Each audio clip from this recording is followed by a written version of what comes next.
Gojo versus Suguna இவங்க ரெண்டு பேர்ல யார் ஸ்ட்ராங்கஸ்ட் அப்படிங்கிற கேள்விக்கு ஜுஜுட்சு கைசனுடைய ஆத்தர் கெகேவே அபிஷியலா கோஜோ தான் ஸ்ட்ராங்கஸ்ட் அப்படிங்கிற ஒரு விஷயத்தை அனௌன்ஸ்மெண்ட் பண்ணதுக்கு அப்புறமாவும் ஸ்டில் சுகுனா தான் ஸ்ட்ராங்கஸ்ட் அப்படிங்கிற ஒரு டிபேட் வந்து இருந்துகிட்டு தான் இருக்கு.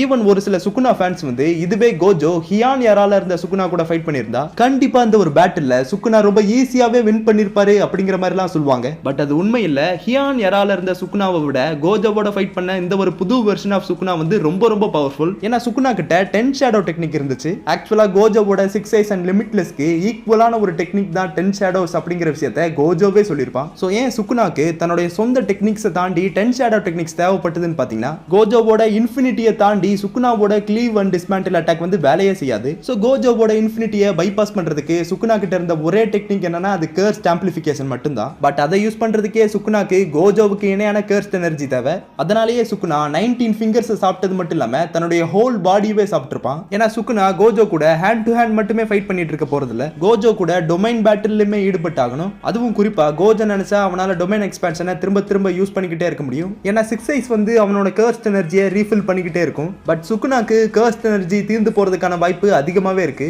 ஸோ எப்பெல்லாம் கோஜோ டொமைனை ஓப்பன் பண்றானோ அட் த சேம் டைம் சுகுனாவுமே பாத்தீங்கன்னா டொமைனை ஓப்பன் பண்ணியே ஆகணும். சப்போஸ் சுகுனா டொமைன் ஓப்பன் பண்றதுக்கு ஒரு செகண்ட் முன்னாடி கோஜோ டொமைன் ஓப்பன் பண்ணா கூட அதுல இருந்து வரக்கூடிய லிமிட்லெஸ் இன்ஃபர்மேஷன் சுகுனாவோட மூளையை வறுத்தெடுத்துரும். ஸோ இந்த ஹோல் பேட்டில்லையும் சுகுனா நம்பி இருந்த ஒரே ஆள்னா அது மாஹோராகா மட்டும்தான். ஸோ சுகுனா நம்பின மாதிரியே மாஹோராகா தான் கோஜோவோட டொமைனுக்கு அடாப்ட் ஆகி சுகுனாவை கோஜோவோட டொமைன்ல இருந்து காப்பாத்துச்சு. அது மட்டும் இல்லாம கோஜோவோட இன்ஃபினிட்டிக்கும் அடாப்ட் ஆகி இன்ஃபினிட்டியையும் தாண்டி கோஜோ மேல வேர்ல்ட் கட்டிங் ஸ்லாஷை யூஸ் பண்ணதும் மாஹோராகா தான். அப்படி இருந்தும் கோஜோ பாத்தீங்கன்னா மாஹோராகா அண்ட் ஆகித்தோ இவங்க ரெண்டு பேரையுமே ஹாலோ பர்பிள வச்சு சுகுனா கண்ணு முன்னாடியே பொளந்துருவான். சுகுனாவையும் சேர்த்து தான் சொல்றேன். ஸோ இந்த இடத்துல சுகுனா ஆல்மோஸ்ட் தன்னுடைய 90% ஆஃப் த கர்ஸ்ட் எனர்ஜியை இழந்துட்டான் அப்படிங்கிற விஷயம் கோஜோக்கு தெரிஞ்சதுனால இதுக்கப்புறம் சுகுனாவால ஒண்ணுமே பண்ண முடியாதுன்னு நினைச்சு கோஜோ கொஞ்சம் கவனக்குறைவா இருந்திருப்பான். அந்த ஒரு நொடி தான் கோஜோ மிகப்பெரிய தவற பண்றான். ஏன்னா சுகுனா ஆல்ரெடி மாஹோராகா யூஸ் பண்ண அந்த ஒரு வேர்ல்டு கட்டிங் ஸ்லாஷ் டெக்னிக்கை சுகுனா ஏற்கனவே கத்துக்கிட்டாங்கிற விஷயம் கோஜோக்கு தெரியாம அவன் கொஞ்சம் கவனக்குறைவா நின்றுட்டு இருப்பான்.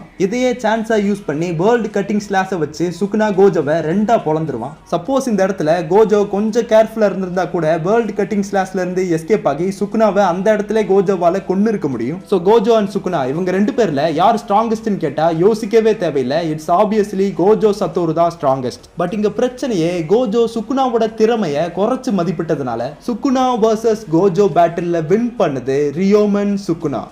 அண்ட் இதில் ஒரு இன்ட்ரெஸ்டிங்கான விஷயம் என்னன்னா எப்பவுமே ஒரு கதையில ஹீரோ தான் வில்லனை தோக்கடிக்கிறதுக்காக தயாராகிட்டு இருப்பான். பட் ஜேஜேகேல கோஜோங்கிற ஒரு ஹீரோவை தோக்கடிக்கிறதுக்காக சுகுனாங்கிற ஒரு வில்லன் வந்து தயாராகிட்டு இருப்பான்.